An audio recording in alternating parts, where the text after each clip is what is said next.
Cavani and Suárez, currently playing together for Uruguay, could they soon be doing the same for Real Madrid? Isco, they're calling him the most exciting Spanish prospect in years. Is he heading for the Premier League? And Fernando Torres, Barcelona. Really? Joining me are former Spain, Valencia and Barcelona midfielder Isco Mendieta and international football writer Peter Staunton. I'm James Richardson. This is Transfer Talk. Confederations Cup underway, then Luis Suárez giving his mouth a rest and letting his feet do the talking with a lovely free kick against Spain. What's the latest on his transfer tragedy? Yeah, you're right, there was a wonderful goal and reminds people that away from, biting and misbehaviour, this guy can actually play football. And in that respect, it's no surprise to know that Real Madrid are interested in him. He's been, making all the right noises, trying to talk up a move to Madrid, saying he would give his heart and soul if he got a chance to play for them. All the while downplaying that by saying he's still got a contract with Liverpool, that he doesn't know how things are going to work out there. It is a bit of a mystery. Do you think he'd truly be happy at Real Madrid in a way that he's not at Liverpool, Isco? I think as a player, when Real Madrid knocks on your door, it's hard to say no, and that's what Suárez has admitted it. He's not yet said that he wants to go to Real Madrid. As a player, he definitely can do his job for Real Madrid. He's scored goals, he's a goal scorer, his work rate is very high. It's very difficult to mark because of that, because he's always on the move. Free kicks as well, so his technique and his quality definitely would suit for Real Madrid. It'd be a big loss for Liverpool, but they may be taking steps to fill that gap. Yeah, it would be a huge loss for Liverpool, but they are close to a deal for Henrik Mkhitaryan from Shakhtar Donetsk. So, although they say that they're unaware of any unhappiness on the part of Suárez, hasn't stopped them working on deals for other attackers. Right, now the other Uruguay player at the heart of a big transfer story is, of course, Edinson Cavani. Mr. and Mrs. Cavani, crucially, coming into play this week. Yeah, that old parental pressure seems to be playing on Cavani's mind at the moment. His mother in one interview and his father in another saying that the kid's ready to play for Real Madrid. Real Madrid again? Yeah. It's interesting because they don't work that well together for Uruguay, so are we going to see them up front for I think they should, but funnily enough they don't, because Cavani is more direct player where Suárez is more, could be playing behind of him or in the hole, getting into the box, but they don't work together. It won't happen anyway. They both will go to Real Madrid.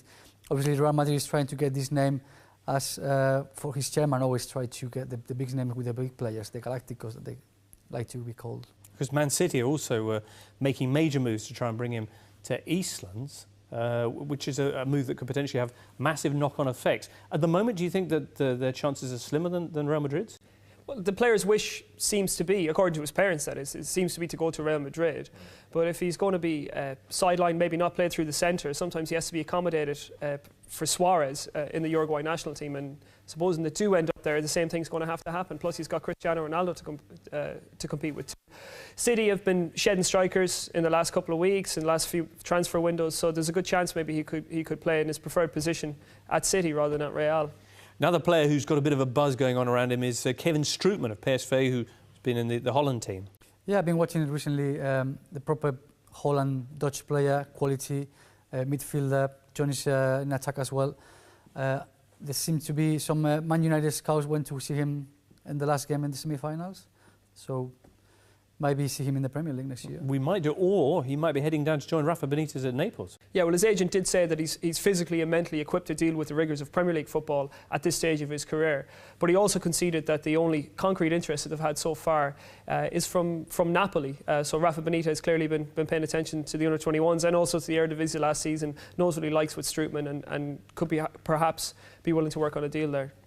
All right, now one or two other players from the Confederations Cup, Paulinho in particular, who was on the score sheet for Brazil against Japan in their opening game. Yeah, Paulinho, really powerful box-to-box midfield player. He does have a buyout clause in his Corinthians contract. Inter have been linked. It looks like Tottenham Hotspur have moved ahead in the race for that one. His buyout clause, I think, is around £20 million, and Spurs are close to meeting that. So there could be a deal in the offing for Paulinho to go to the Premier League, join his compatriot Sandro. What kind of position would he occupy in their team? Well, Spurs like to play with their two defensive midfielders, so the likes of Huddlestone and Parker in there beside Sandro when he's fit, and Paulinho would be a perfect fit in there, putting out fires from the opposition attacks and also been able to initiate attacks for Spurs from that position. Meanwhile, of course, there's the under-21s that's been going on in Israel, and Isco, a player who's caught many people's eyes. Where are we going to see him? Don't say Real Madrid. He only knows the answer. At the moment, it seems to Man City, Real Madrid, surprise, surprise, the ones that want to sign the best players. And I suppose Isco got now to decide and make his mind up about where he wants to be, whether stay in Spain and go to a big club, Real Madrid, where possibly he won't get the minutes that he would like to, because Ozil, Modric, Kaká, there's so many players that play in that role that it will be so difficult for him. And the option to go to Man City with his former manager, that he knows perfectly, that in my opinion, he will get more minutes, as well as the Premier League football. I think for his style, it would be easier, not easier, but it would be better for him to settle and to fit into a new team under the manager that obviously will play the football that suits him better. Right. Do you expect Kaká still to be at Real Madrid then next year?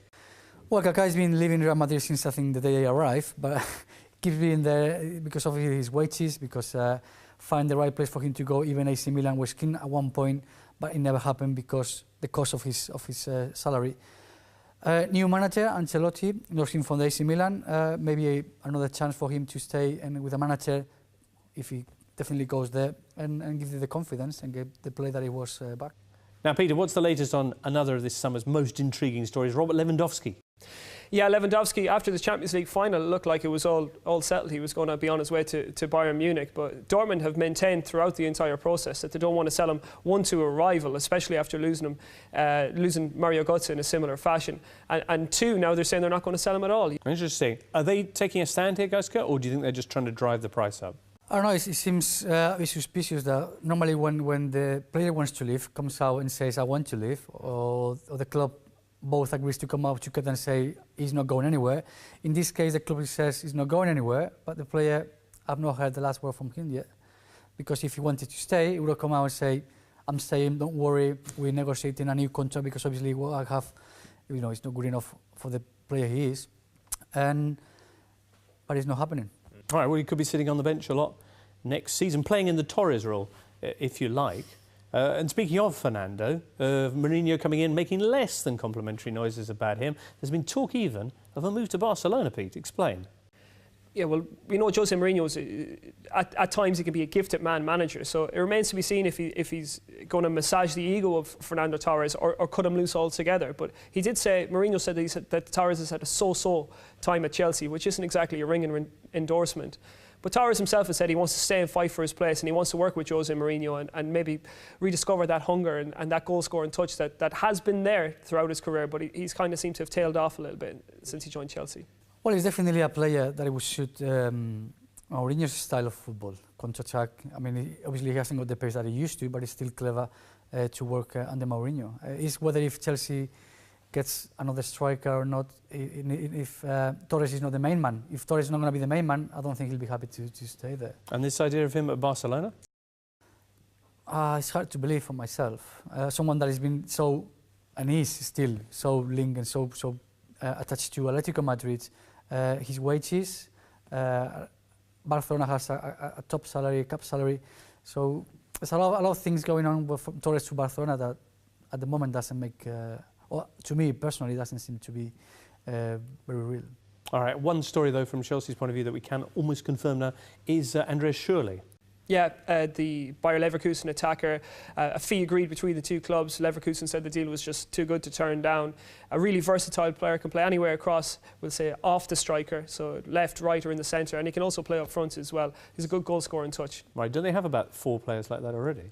And they're certainly doing with Kevin De Bruyne coming back as well from Werder Bremen on loan. There's another one. So Mourinho has all these players and he's only got 11 slots in his team. Well, that's this week's Transfer Talk then. If you enjoyed it, do subscribe via the subscribe button. And don't forget you can follow us on Facebook, YouTube and Twitter.